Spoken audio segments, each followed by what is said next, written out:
Okay, so hi guys, welcome back to another review, and this time we have the CCA CKX, and they are a hybrid 7-driver earphone featuring 6 balanced armatures and one 10mm dynamic driver. This has been reboxed, but I just wanted to show you again what you're getting in the package and stuff. It comes in a mic and no mic version. I definitely advise you get the no mic version because the mics on CCA and KZ earphones are some of the worst in the business. Let's go ahead and let's open it up and we'll talk a little bit about the earphones. So first of all, the box is decent quality, it's small, the packaging is fine, it's unimpressive but fine. You open it up, I've got that back in upside down. So it would come like this, and it has the user guide and I believe the warranty card in here, stuff that is a bit of a waste of time. In here, earphones on top, accessories on bottom, standard with all CCA and KZ earphones. I believe I put this box for the cable back in upside down as well, so I'm going to ham fist it out. So, see if I can get this out. Yeah. So it would be sitting in there like that. So the presentation is a little bit nicer that way around. Let's leave the earphones to the side and let's go on my usual CCA and KZ rant. For 2-3 years now, maybe more, 5 years or something like that, I've been getting KZ earphones in. I genuinely quite like KZ and CCA earphones.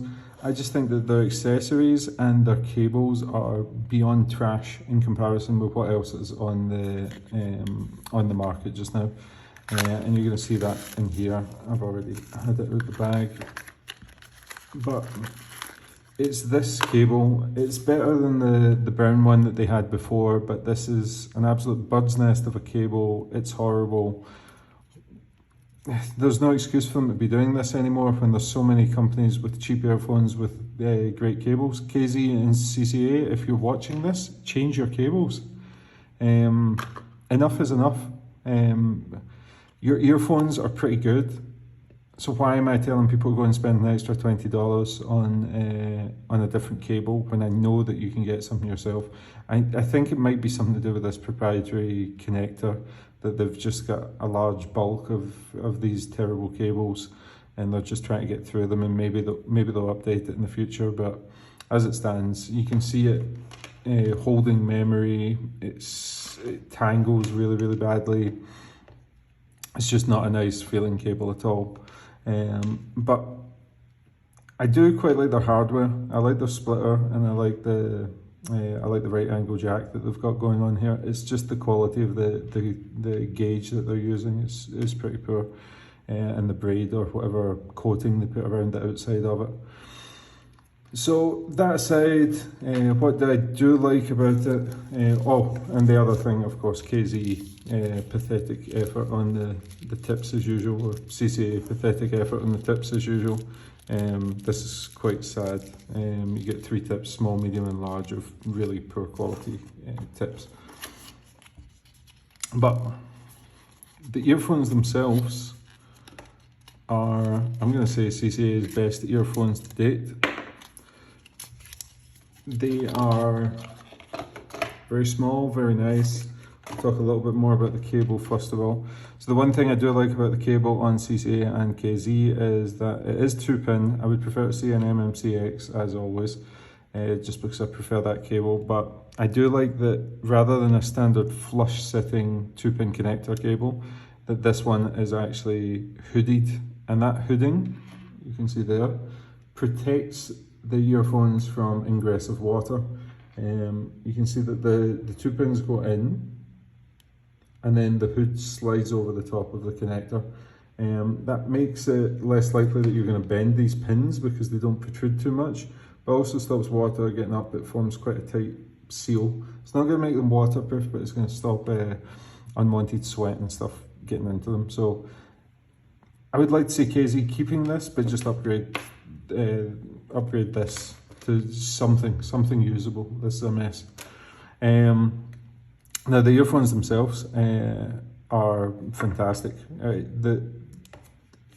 They've gone away from these, the acrylic shell that they usually have with the metal tip on it.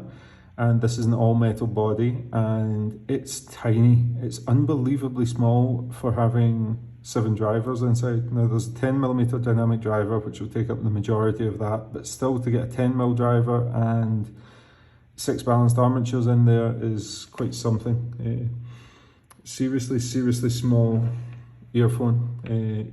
Far smaller than my, or similarly sized to the Campfire Audio Dorado, maybe just a little bit smaller, and that just has 1 dynamic driver in it, and this has 7 drivers per side.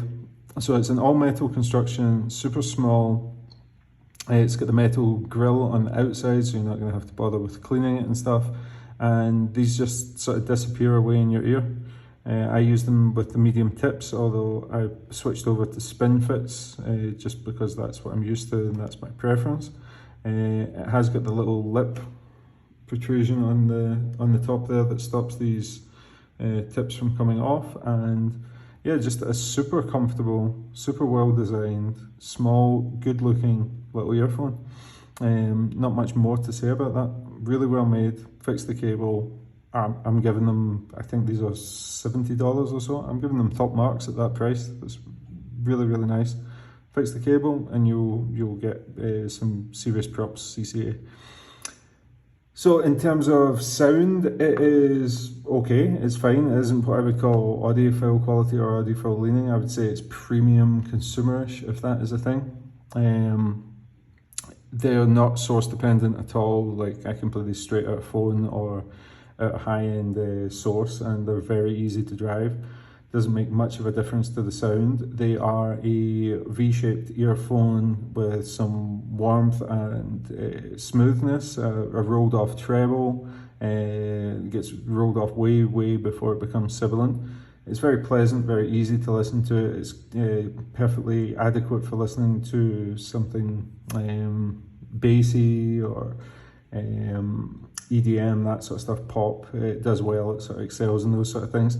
The mid-range is the one that's a little bit lacking. It's the warmth in it takes over the sort of the clarity a little bit, and it's not as prominent as the low end is. I would say it's the low end's enhanced, the mid-range is recessed, and the treble's fine, but then it rolls off. So it's a very inoffensive, easy to listen to earphone. This is perhaps something that you would want to give to somebody who just wants a better standard of earphone than perhaps they would be used to from the main companies like Sony and stuff like that. It's not going to blow somebody who's really into fidelity. I think something like the Final Audio E3000, which is one of my favourites, around about the $50 mark. I think that just sounds fantastic for the money. Really engaging. Not technically perfect, but it's a very engaging and fun listen, with a big sound stage and good bass and beautiful mids and stuff like that. This is more just a competent, solid consumer sounding earphone that does a perfectly good job. It's going to be unremarkable, but I think for $70, if they fix that cable, I would definitely recommend it. With the cable, I would say, if you have another cable, by all means, you can consider purchasing these, but just know that I would recommend you change the cable if you're sort of serious about these. And then you're talking you're going to be spending $20-30 more. Is it really worth that? I don't think so. So yeah, if they can include a better cable, I'm all for it. Otherwise, yeah, I would probably consider them if you're not looking for something too crazy. Just know that you're probably going to spend a little bit more money to get them where you would really want them to be. But in terms of design, ergonomics, build quality and stuff like that, this is a big step forward for CCA, and something that I really like to see from them. So, decent earphone, not the best, but yeah, I'd be happy to recommend them if they put a decent cable in the package, maybe some extra tips and stuff. Thanks for watching, catch you on the next review.